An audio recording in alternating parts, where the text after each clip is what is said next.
स्वागत है आप सभी का ऑनलाइन स्टडी में। आज के इस वीडियो में हम बात करने वाले हैं मैथ्स के प्रैक्टिस सेट 7 के बारे में और उम्मीद करता हूं कि इससे पहले आपने सारे पार्ट्स को जरूर देखा होगा।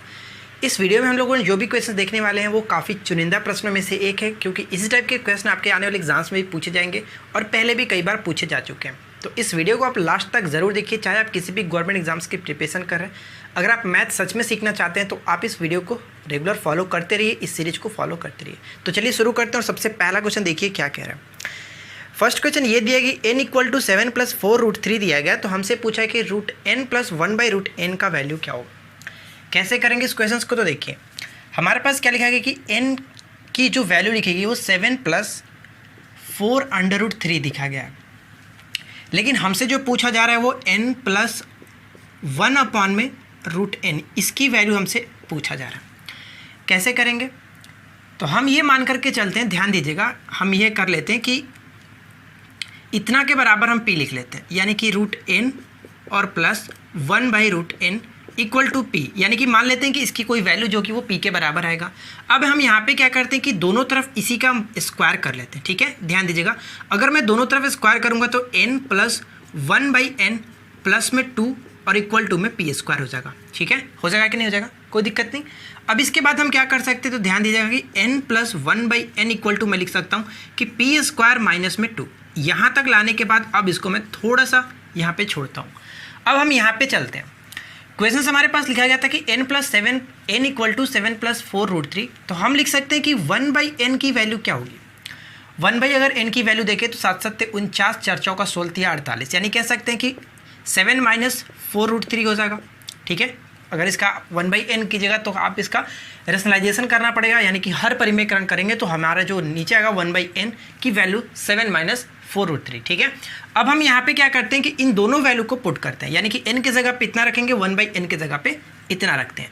तो देखिए ध्यान दीजिएगा, अगर हम दोनों बीच में प्लस का साइन है, अगर प्लस का साइन रखते हैं तो क्या होगा, +√3 और -√3 खत्म हो जाएगा, यानी आपके पास सिर्फ और सिर्फ क्या बचेगा कि 7 और प्लस 7 14। तो यहाँ पे मैं 14 लिखता हूँ और राइट साइड में आपका p² - में 2, इसको इधर लाऊंगा तो क्या होगा 16 = p² और p की जो वैल्यू होगी वो क्या होगा, जो कि 4, यानी कि करेक्ट आंसर आपका क्या होगा, p किसके लिए था, तो p हम लोगों ने किसके माना था, √n + 1/√n की वैल्यू जो थी p माना था, तो p की वैल्यू 4 आ गई, यानी इस क्वेश्चन का करेक्ट आंसर हम ऑप्शन नंबर b को टिक करके आगे बढ़ सकते हैं, कोई दिक्कत नहीं। अगला पॉइंट देखिए क्या कह रहा है। नेक्स्ट क्वेश्चन यहाँ पे दिया गया कि 200 मीटर ऊंचे किसी पहाड़ की चोटी से किसी टावर के शीर्ष और उसके पाद का अवनमन कोण क्रमशः यहाँ पे लिखा गया 30 डिग्री और 45 डिग्री। तो टावर की ऊंचाई ज्ञात करना है। देखिए सबसे पहले हम क्या करते हैं कि इसका फिगर बना लेते हैं। तो फिगर ड्रॉ करेंगे तो हमारा कुछ मान के चलते हैं कि ये एक क्या था, 200 मीटर की ऊंचाई किसी पहाड़ी की चोटी से टावर को देखते हैं, यानी कि हम मानते हैं कि ये हमारा 200 मीटर की ऊंची एक पहाड़ी थी। ठीक है, 200 मीटर की ऊंची पहाड़ी थी। अब यहाँ की इस चोटी से हम एक टावर को देख रहे हैं। ठीक है, मान के चलते हैं कि ये कुछ टावर था और यहाँ पे क्वेश्चन में क्या कह रहा था कि टावर के शीर्ष और पाद के अवनमन कोण का जो मान लिखा गया वो 30 डिग्री 45 डिग्री, यानी कि हम ये कह सकते हैं कि शीर्ष और इसके पाद, ठीक है, यहाँ पर इन दोनों का जो कोण बन रहा है, यहाँ पे हम इसको इस तरह से कर लेते हैं, ये 45 डिग्री का कोण बन रहा है, लेकिन ये आपका जो कि 30 डिग्री का कोण बन रहा है। तो हमसे ये पूछा जा रहा है कि टावर की ऊंचाई क्या होगी, यानी कि हमें ये फाइंड आउट करना है। क्लियर। अब देखिए क्वेश्चन को कैसे करेंगे। हम मानते हैं कि ये टोटल 200 था, तो ये इतना क्या होगा, h है, तो ये हम इसकी अगर वैल्यू निकालें तो 200 - h होगा, कोई दिक्कत नहीं। अब हम यहाँ पे क्या करेंगे, देखिए tan हमारे पास यहाँ पे लिखा गया, तो tan अगर हम इसको मानते हैं कि ये x है, इन दोनों के बीच की दूरी x है, तो हम यहाँ पे दो वैल्यू को लेकर के चल सकते हैं। यानी कि पहला अगर हम देखें तो पहला 45 लेते हैं, तो tan 45 डिग्री क्या होता है, लंब बटे आधार, यानी कि लंब आपका टोटल 200 हो जाएगा और आधार इसका x, यानी कि 200/x। तो कहने का मतलब क्या हुआ, tan 45 की वैल्यू कितनी होती है, 1 होता है, एक मैंने यहाँ पे रखा x, यानी कि x की जो वैल्यू निकलेगी वो 200 के बराबर है। ठीक है, यहाँ तक छोड़ते हैं। अब इसके बाद हम बढ़ते हैं अब इस पे tan 30 डिग्री पे। तो ध्यान दीजिएगा, अगर tan 30 डिग्री हम लोग निकाले तो क्या लिखेंगे, tan 30 डिग्री, यानी कि अब हमारे पास जो लंब होगा वो कितना होगा, 200 - h, क्योंकि h आपके पास इतना था और ये हम अगर वैल्यू निकालें तो 200 में से अगर हम h को घटा दें तो 200 - h हो जाता है, कोई दिक्कत नहीं। अब यहाँ पे हमारा h जो होगा, सॉरी जो क्या होगा, लंब 200 - h, और इसका जो बेस होगा तो सभी के लिए बेस हमारा x ही है, यहाँ पे मैंने x रखा। tan 30 की वैल्यू कितनी होती है, 1/√3 और राइट साइड में लिखा 200 - h, नीचे आपका x हो गया। x के जगह पे हम 200 पुट कर देते हैं। चलो यहाँ पे मैंने 200 पुट कर दिया। हमें किसकी वैल्यू निकालनी है? हमें h की वैल्यू निकालनी है, क्योंकि हमसे पूछा गया था कि h क्या होगा। तो इस चीज़ को हम कैलकुलेशन करते हैं। इसको कैलकुलेशन करेंगे तो क्या होगा? 200 और 200√3 माइनस में √3h, ठीक है, कुछ इस तरह से। अब इसके बाद अगर हम ध्यान दें तो यहाँ पे √3h को अगर इधर लाते हैं और यहाँ पे करें तो 200 अगर कॉमन भी ले लेते हैं तो √3 माइनस में 1 हो जाएगा, ठीक है। h की अगर वैल्यू को हम निकालें तो यहाँ पे क्या हो जाएगा? 200 माइनस इंटू में √3 माइनस 1 और नीचे में आपका √3। यह हुआ इस क्वेश्चन का करेक्ट आंसर। आप इसको सॉल्व कीजिएगा तो आपका जो भी आंसर आएगा। लेकिन आप यहाँ पे देख सकते हैं कि बाकी ऑप्शंस में क्या क्या लिखा गया? 400, 400√3, 400√3, यानी कि बी और सी तो सेम ही है। तो हम यहाँ पे कह सकते हैं कि हमारा जो आंसर होगा वो ऑप्शंस नंबर हम डी को टिक करेंगे, क्योंकि इनमें से कोई नहीं, ठीक है। आई होप कि आप ये चीज़ समझे होंगे कि हम लोगों ने यहाँ पे किस तरह से निकाला है। और ये हाइट एंड डिस्टेंस है, तो हाइट एंड डिस्टेंस के क्वेश्चंस को काफ़ी इजी तरीके से किया जा सकता है। सिर्फ और सिर्फ इसमें जो मेन होता है वो आपको फिगर होता है। फिगर आपने बना लिया तो इस क्वेश्चन को करना बिल्कुल ईजी है। चलिए आगे बढ़ते हैं। देखिए नेक्स्ट क्वेश्चन यहाँ पे क्या करे कि वृत्त की त्रिज्या 54 सेंटीमीटर है। यदि वृत्त के एक चाप केंद्र पर 20 डिग्री का कोण बनाती है तो चाप की लंबाई क्या होगी? बहुत ही सिंपल सा क्वेश्चन है। इसमें आपको करना क्या है? एक छोटा सा फार्मूला होता है और वो फार्मूला कुछ इस तरह से, यानी कि कोण बराबर क्या होता है? कोण बराबर हम ये कहते हैं कि चाप बटे त्रिज्या, ठीक है। चाप और बटा में आपका त्रिज्या होता है, ठीक है। ये आप याद रखेंगे। कहीं कहीं इसको आपको L/R भी देखने को मिलेगा, यानी कि थीटा = L/R कह सकते हैं। तो जो वैल्यू हमारे पास दी गई उस वैल्यू को हम पुट कर लेते हैं। देखिए थीटा हमारे पास लिखा गया 20 डिग्री का कोण बनाता है। राइट साइड में क्या लिखते हैं? राइट साइड में हमारे पास जो कि हमें चाप की लंबाई निकालनी है, L हम इसको निकालना है, लेकिन रेडियस हमारे पास 54 लिखा गया। यहाँ तक तो कोई दिक्कत नहीं। अब हम क्या करते हैं? देखिए एक चीज़ आपको याद रखना है, यहाँ पे क्या है? ये डिग्री है।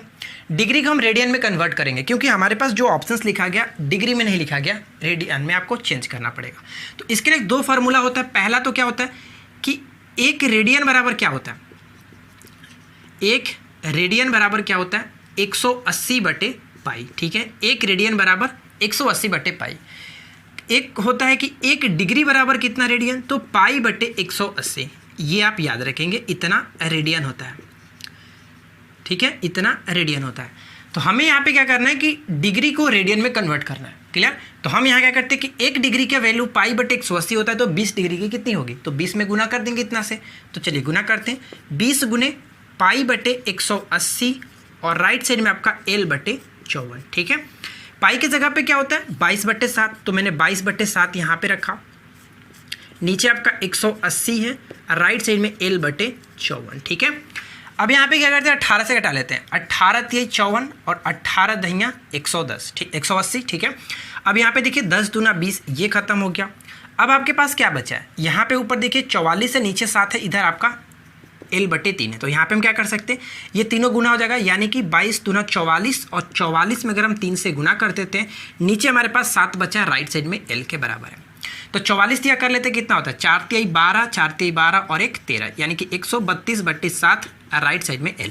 अब देखते हैं क्या ऑप्शंस आ रहा है, यानी कि बटे में 7 आ रहा है। चलिए अब यहाँ पे हम क्या देख सकते हैं? यहाँ पे 18 सतह कितना होता है? 126। 18 सही 6/7, यानी कि हमारा correct answer option number C हो जाता है, बिना किसी दिक्कत के। तो यहाँ पे सबसे इंपॉर्टेंट जो पॉइंट्स है वो आपको याद रखना है कि एक रेडियन बराबर 180/पाई और एक डिग्री बराबर π/180, ये दोनों पॉइंट्स याद रखिएगा, ठीक है। अगला पॉइंट देखिए। नेक्स्ट क्वेश्चन यहाँ पे क्या करें कि त्रिभुज ABC में माध्यिका BE भुजा AC को E पर काटती है। तो चलिए इस क्वेश्चन को बनाते हैं। सबसे पहले मानते हैं कि हमारा कुछ फिगर इस तरह से होगा, ठीक है। चलो इस फिगर को थोड़ा सा हम बड़ा कर लेते हैं, कुछ इस तरह से। ये हम मान लेते हैं कि A, B और ये C है, ठीक है। इसके बाद क्या कह रहा है कि त्रिभुज ABC में माध्यिका BE जो है AC को यानी कि E पर काटती है, AC को E पर काटती है, कुछ इस तरह से, ठीक है। जब माध्यिका होता है तो ये बीचों बीच से गुजरता है, यानी कि आपका यहाँ पे जो G होगा, ठीक है। आगे क्या करें कि यदि BG बराबर 6, यानी कि BG बराबर ये आपका 6 है, इतना वैल्यू दिया गया 6, और यहाँ पे पूछा क्वेश्चन में पूछा है कि BE की वैल्यू क्या होगी, यानी कि टोटल की वैल्यू पूछा है कि यहाँ से लेकर के यहाँ तक की वैल्यू क्या होगा। तो मैंने आपको क्या बताया, एक बार मैंने आपको कई बार बता चुका हूँ, एक बार क्या कई बार बता चुका हूँ कि ABC, ठीक है, कुछ इस तरह से होता है। तो ये जो होता है वो क्या होता है? 2:1 में डिवाइड करता है, ठीक है, 2:1 में डिवाइड करता है। यानी हम ये कह सकते हैं ऊपर वाला 2 होता है, नीचे वाला 1, तो हम यहाँ पे कह सकते हैं कि बीजी की वैल्यू जो कि वो 2:1 में डिवाइड कर रहा होगा। जब 2 के वैल्यू 6 के बराबर है तो 1 की वैल्यू 3 के बराबर होगी कि नहीं होगी, कोई दिक्कत। अब आप ये बताइए कि हमें टोटल निकालना था, यहाँ पे दिया गया था 6 और ये हो गया 3, यानी कि टोटल को अगर हम जोड़ देंगे कि BE की वैल्यू क्या हो जाएगी, BG प्लस GE, यानी कि 6 और प्लस 3 को ऐड करेंगे तो कितना होगा 9, यानी कि इस क्वेश्चन का करेक्ट आंसर BE की वैल्यू 9 के बराबर है, जो कि आप ऑप्शन नंबर डी को टिक कर सकते हैं। क्लियर, उम्मीद करता हूँ कि ये बात आपने समझ लिया होगा किस तरह से यहाँ पे किया जाता है। चलिए आगे बढ़ते हैं। अगला पॉइंट यहाँ पे क्या कह रहा है कि A किसी काम को 6 दिनों में पूरा कर सकता है, ठीक है। B उसी काम को अकेले 8 दिन में कर सकता है, तो A तथा B के लिए 140 रुपये में कार्य समाप्त तय करते हैं तो A को कितना हिस्सा मिलेगा, यानी कि टोटल 140 रुपये उनको मिलता है। दोनों काम अगर मिलकर के ख़त्म करते हैं तो आपको बताना कि उन दोनों को कितने कितने रुपये मिलेगी, लेकिन यहाँ पे आपको A की वैल्यू बतानी है, यानी कि A को कितना मिलेगा। तो बहुत सिंपल सी बात है, यहाँ पे कुछ किया नहीं है। देखिए A क्या है, उस कार्य को 6 दिन में करता है, B उस कार्य को कर सकता है अकेले 8 दिन में, लेकिन हम यहाँ पे दोनों के साथ में देखें तो पहले एलसीएम लेते हैं। 6 और 8 का एलसीएम आपको कि 24 होता है, यानी कि अगर इनकी इफिशियंसी देखें तो क्या होगा, 6 चौका 24 और 8 यही 24, यानी कि एक काम करने की इनकी क्षमता जो है वो प्रतिदिन की 4 है, यानी कि वो अकेले प्रतिदिन के हिसाब से वो कर सकता है, अकेले करने की क्षमता एक दिन में वो 4 और इसका 3, ठीक है। अब यहाँ पे क्या करना है कि 140 रुपये में A की वैल्यू पूछ रहा है, तो जो इनकी इफिशियंसी आती है उसी को हम यहाँ पे करते हैं। A कितना है 4, नीचे टोटल कितना होगा 4 और 3 7, ठीक है, दोनों को जोड़ देंगे तो यहाँ पे देखिए 7 दूना 14 20 हो जाता है, ये आपका 7 दूना 14 20 और 20 चौका 80, यानी कि A को कितना रुपया मिलेगा 80 रुपये मिलेगा, B को कितना मिलेगा 60 रुपये मिलेगा। लेकिन क्वेश्चन में पूछा गया सिर्फ A के लिए, तो 80 रुपये को हम टिक करके आगे बढ़ सकते हैं। अगला पॉइंट देखिए क्या कह रहा है कि A और B किसी कार्य को 45 दिन और 40 दिन में पूरा कर सकते हैं। उन्होंने मिलकर के कार्य करना प्रारंभ किया, किंतु कुछ समय के पश्चात A कार्य छोड़कर चला गया, ठीक है। कुछ दिनों के बाद क्या करता है कि A कार्य छोड़कर चला जाता है, तो शेष कार्य को अकेले B ने 23 दिन में पूरा किया। तो क्वेश्चन में ये पूछा रहा है कि कार्य प्रारंभ करने के कितने दिन के पश्चात A ने कार्य छोड़कर चला गया था। बहुत अच्छा प्रश्न, इस टाइप के क्वेश्चन में आपको एक बार कराया भी था, तो चलिए मैं आपको बताता हूँ कि इसको कैसे करेंगे, कैसे करना है। ध्यान दीजिएगा, बहुत सिंपल सी बात यहाँ पे की जाती है। अगर A की बात करें तो वो कितने, यानी कि मान करके चलते हैं कि वो x दिन बाद गया होगा, ठीक है, x दिन बाद उसने कार्य छोड़ा होगा, तो हम ये मान करके चलते हैं कि x दिन तो उसने किया, 45 दिन के हिसाब से वो टोटल कार्य 45 दिन में कंप्लीट कर सकता था। लेकिन अगर यहाँ पे x दिन करता है तो B के साथ भी उसने किया होगा, तो B ने क्या किया कि x के साथ तो x दिन काम किया ही था, लेकिन जो इसके जाने के बाद B और भी 23 दिन तक कार्य करता, ठीक है। तो अब B टोटल कार्य को भी कितना दिन में कर सकता था, वो 40 दिन में कर सकता था, यानी कि इस टोटल कार्य के बराबर हम 1 दिन के बराबर रख सकते हैं, ठीक है। अब यहाँ पे देखिए 45 और 40 का एलसीएम देखें तो कितना होगा, 45 चौका 180, यानी कि आपका यहाँ पे 360, ठीक है, 360 हो जाता है। तो 45 में अगर 360 से करें तो कितना होगा, इसको डिवाइड करेंगे तो कितना होगा 45 8 बार में, ठीक है, 8x हो जाता है। और इसको करें तो कितना होगा 9 चौका 36, 9x, और यहाँ पे देखिए 9 से इसमें भी गुना होगा, तो 23 गुने 9 हम यहाँ पे लिख देते हैं, बराबर में 1 हो जाता है। अब यहाँ पे करते हैं क्या, ये आपका 17x ऊपर में, और इसको करेंगे तो देखिए 360 में से क्या हो जाएगा, इसको घटाना होगा, तो चलिए इसको हम घटाते नहीं है, 23 गुने 9 इस पर मैं छोड़ देता हूँ, ठीक है। अब यहाँ पे क्या करते हैं, थोड़ा सा ध्यान दीजिएगा, 17x राइट साइड में यहाँ पे हम क्या करते हैं, गुना नहीं करना चाहता हूँ तो मैं इसको कॉमन ले लेता हूँ, 9 मैं कॉमन लेता हूँ, तो यहाँ पे 40 यहाँ पे 23, ठीक है, कोई दिक्कत नहीं। यहाँ पे देखिए 17x और 9 और इसको घटाएंगे तो 17, यानी कि 17 से 17 खत्म, x बराबर 9। इस क्वेश्चन का राइट आंसर क्या होगा कि x जो है वो 9 दिन कार्य करने के पश्चात छोड़ा होगा, तो करेक्ट आंसर हम ऑप्शन नंबर बी को टिक करके आगे बढ़ सकते हैं, ठीक है। चलिए अगला क्वेश्चन देखिए क्या कह रहा है कि लाला ने अरुण को 5% वार्षिक दर पर और भाटिया को 8% वार्षिक दर पर कुछ धनराशि उधार देता है। वर्ष के अंत में उसने 6% की दर से समग्र ब्याज प्राप्त किया, तो बताइए कि उसने अरुण और भाटिया को किस अनुपात में धनराशि दी थी। देखिए इस क्वेश्चन को हम क्या कर सकते हैं कि एलिगेशन मेथड से बना सकते हैं, बहुत सिंपल तरीके से। हम ये मानते हैं कि पहले को उसने 5 में दिया था 5% के हिसाब से, और दूसरे को क्या करता है कि 8% के हिसाब से देता है, ठीक है। लेकिन उन दोनों से क्या करता है कि उसको वर्ष के अंत में उसको 6% के हिसाब से टोटल उसका धन का ब्याज मिल जाता है। तो हम यहाँ पे यूज़ कर सकते हैं पहला, दूसरा और ये आपका टोटल, ठीक है, बीचों बीच में आ जाता है।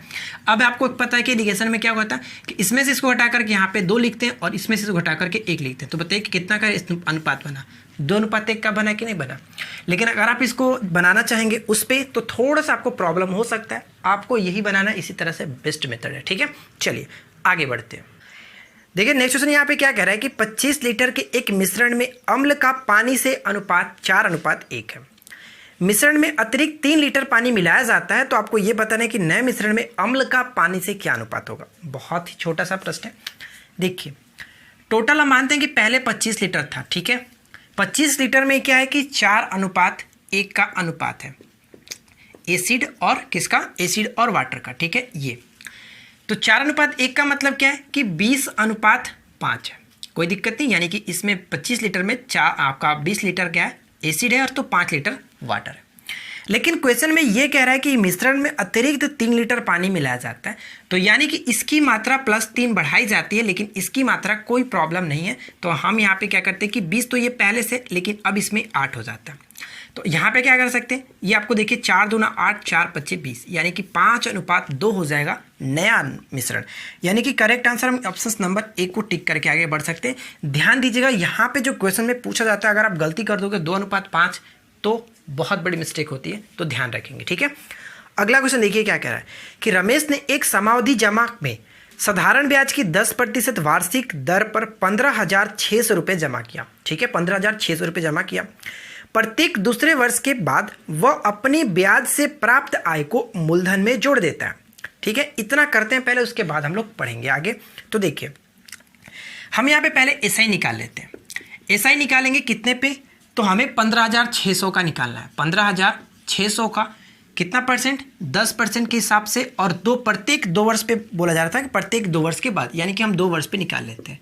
यहाँ पे क्या करें, 00 से 00 खत्म, 156 गुना 2 गुने 10 करना है।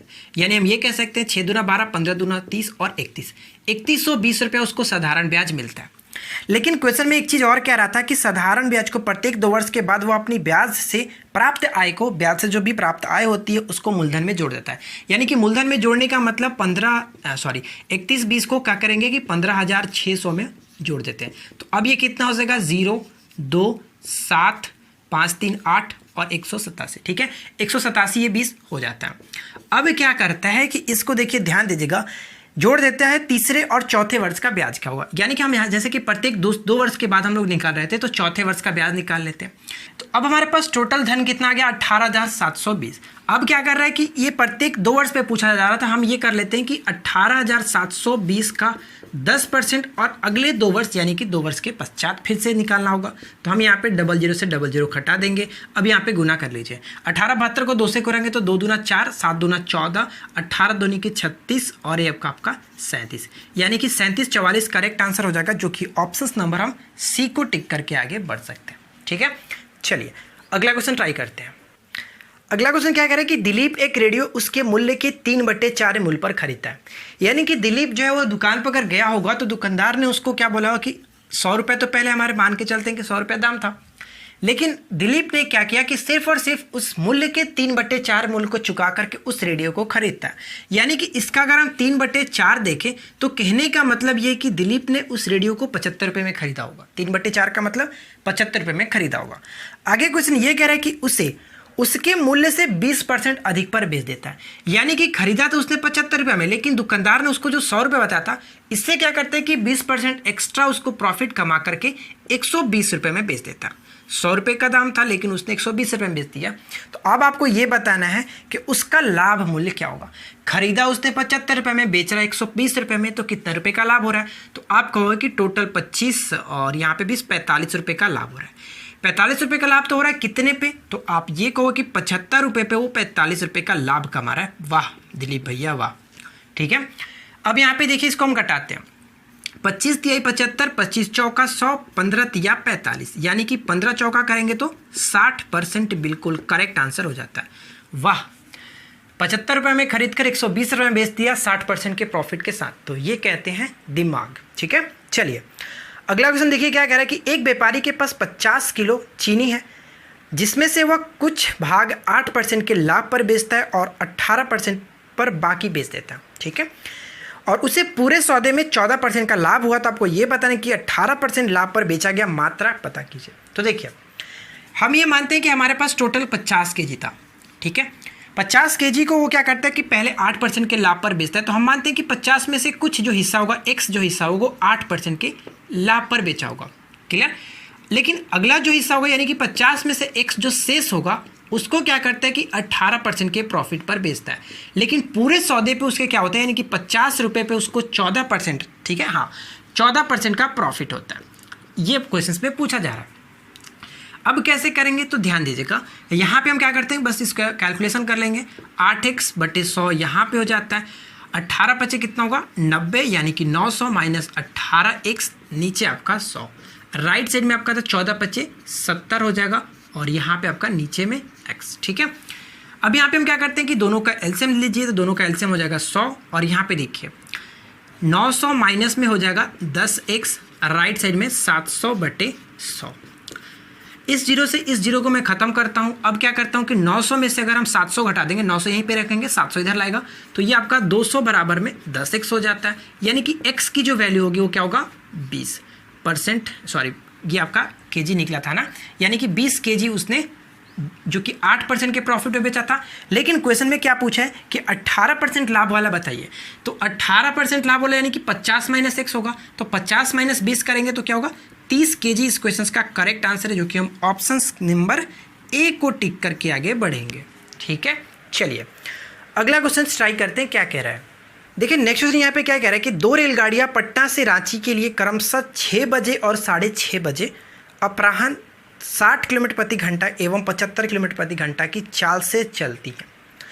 तो पटना से कितनी दूरी पर रेलगाड़ियाँ दो होगी वो एक दूसरे से मिलेंगी। देखिए बहुत अच्छा प्रश्न है। इस क्वेश्चन को कैसे करेंगे, यानी कि हमें ये बताना कि कितने किलोमीटर की दूरी पर ये दोनों होंगी जो एक दूसरे से मिलेंगी। ऑप्शंस यहाँ पे, अच्छा ऑप्शंस यहाँ पे मैंने छोड़ दिया, ऑप्शंस नहीं दिया गया, तो मैं आपको ऑप्शंस दे दूंगा। चलिए देखिए क्वेश्चन ये कह रहा है कि 2 रेलगाड़ी जो है वो पटना से क्या करती हैं रांची के लिए चलती हैं। एक तो क्या होगा कि 6 बजे स्टार्ट कर देती है, लेकिन जो दूसरी होगी वो क्या करती है वो 6:30 बजे चलती है, 6:30 बजे। तो हम ये कह सकते हैं कि जो पहली रेलगाड़ी होगी वो 30 मिनट आगे चल रही है, यानी कि 30 मिनट में वो कुछ ना कुछ दूरी तय कर लेगी। तो हम ये पहले निकालते हैं कि 30 किलोमीटर, सॉरी जो 6 बजे चलता है उस गाड़ी का स्पीड कितना है 60 किलोमीटर प्रति घंटा, लेकिन जो 6:30 बजे चलता है उसकी स्पीड कितनी है 75 किलोमीटर प्रति घंटा। तो हम पहले ये लिख लेते हैं कि आधे घंटे में 30 जो 60 किलोमीटर प्रति घंटे की चाल से चल रही है वो कितना किलोमीटर तय करेगी। तो यहाँ ध्यान रखिएगा कि 1 घंटे में 60 किलोमीटर तय करती है, 1 घंटे में 60 किलोमीटर तय करती है। तो हम ये कह सकते हैं कि आधे घंटे यानी कि 30 मिनट में कितना करेगी, तो इसका आधा 30 किलोमीटर की दूरी तय करेगी। ठीक है, 30 किलोमीटर की दूरी तय करती है। लेकिन क्वेश्चन में आपसे ये भी पूछा जा रहा है कि आपको ये बताना है कि दोनों कब मिलेंगी। तो हम पहले देख लेते हैं कि इन दोनों का अपेक्षित चाल कितना होता है। तो ये 60 किलोमीटर प्रति घंटा और ये 75 किलोमीटर घंटा है। तो इन दोनों का अपेक्षित चाल कितना है, तो अपेक्षित चाल हम अगर निकालें, अपेक्षित चाल अगर हम ध्यान दें तो कितना हो जाता है 75 में से दोनों एक तरफ जा रही है तो ये चाल उनका घटेगा, 75 माइनस 60 यानी कि आपका 15। ठीक है, 15 किलोमीटर प्रति घंटा। तो अब आप ये बताइए कि 30 किलोमीटर की दूरी को 15 किलोमीटर प्रति घंटे की चाल से चलने में कितना समय लगेगा।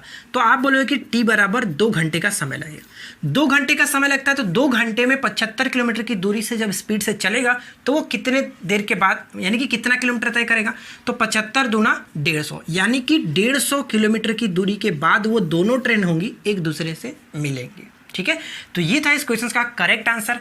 उम्मीद करता हूँ कि यहाँ तक आपको कोई प्रॉब्लम नहीं होगी। और आज की इस वीडियो में इतने ही सारे क्वेश्चंस थे और उम्मीद करूँगा कि आप लोगों को ये वीडियो ज़रूर पसंद आई होगी। वीडियो अगर अच्छा लगा तो वीडियो को लाइक कीजिए, अपने दोस्तों के साथ शेयर कीजिए, और इसी तरह की और वीडियो को देखने के लिए आप हमारे साथ जुड़े रह सकते हैं। चैनल को सब्सक्राइब करके नोटिफिकेशन बेल को ऑन रखिए। मिलते हैं नेक्स्ट वीडियो में। Thanks for watching, keep watching, keep learning, have a good day.